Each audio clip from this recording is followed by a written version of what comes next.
Hey everyone, welcome to day number 1 here of how to find the time and energy to lose 10 pounds. So I'm super excited that you're jumping on here with me in our 3-day series as I help you jumpstart your way into finding the time, finding the energy. Because I know for a lot of you, you've either said to me or you've been out there searching, how do I find the time to lose weight? How do I get the energy to finally lose that last 10 pounds, whatever it might be. So today we are jumping into the first important thing, which is figuring out your schedule. And so for a lot of you, you might say to me, I have a planner or I have something that I track my schedule in. My schedule is not the thing. I literally just need more hours in the day. And I like to call BS on that because back when I was in grad school, I worked a part-time job. I had an assistantship, which is like basically a working to pay for your school. I was competing in a figure competition, and I was also a student, like I said, and had a couple other different things going on. So if I can find the time, you can find the time. I'm gonna share some of my secrets on how I was able to do that. So the first thing is to review your schedule.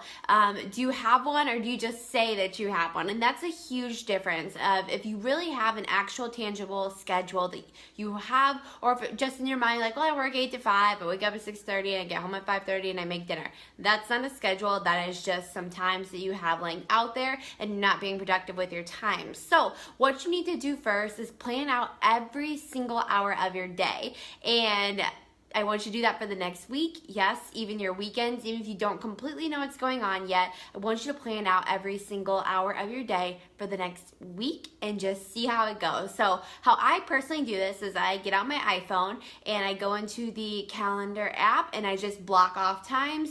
If I'm working, if I have a client, whatever that might be, I put everything in there, and then I go through my in-between times and I'll schedule in my workout. I'll schedule in like my meditation time.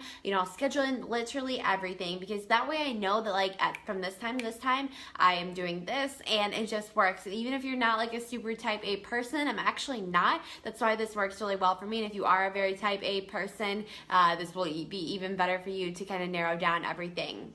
So the next thing is make a weekly to-do list. I want you to write down everything that you need to do for the week, whether that's more personal based or work based. You can split them up if you need to, whatever that looks like for you. I want you to have a weekly to-do list. And on Sunday, when you make that weekly to-do list, you're just going to write down everything you could possibly think of.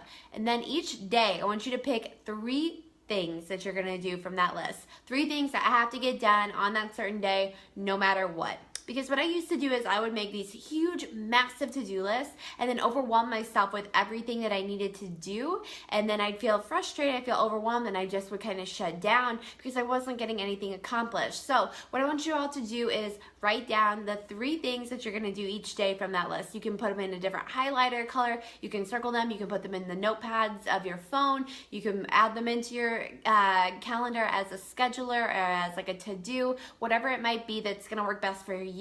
But just focus on those 3 tasks that no matter what, you have to accomplish each day.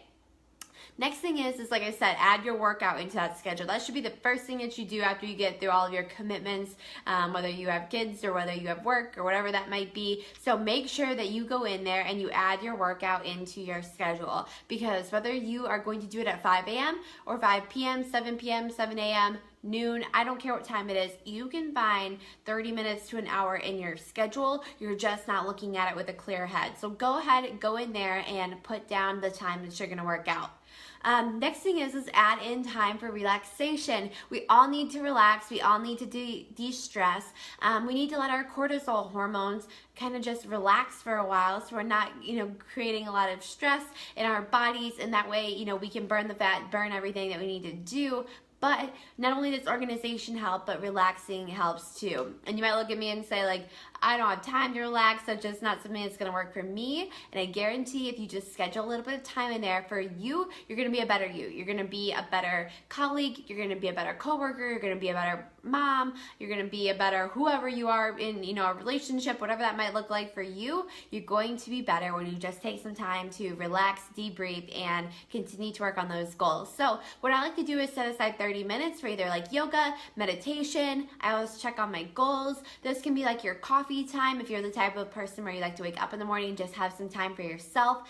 These are all different things that you need to add into your schedule because they matter. They're important to you. And so if something is important to you, it needs to be in your calendar. No matter what, if I'm waking up at 4 a.m. to go to a client's house, or if I'm waking up at 7 a.m. and I have a little bit of extra time before I have to be somewhere in the morning, I have my day scheduled and I'm not going to start my day until I have some sort of morning routine, which usually ends up being doing some inspirational stuff, goal setting, reviewing what I have to do for the day, yoga, meditation, whatever that is. So I want you all to kind of have a morning routine, have a little morning mantra that you do for yourself that kind of starts your day, and of course something at the end of the day as well where you can kind of just de-stress, relax from your crazy day. So day 1 is all about organization.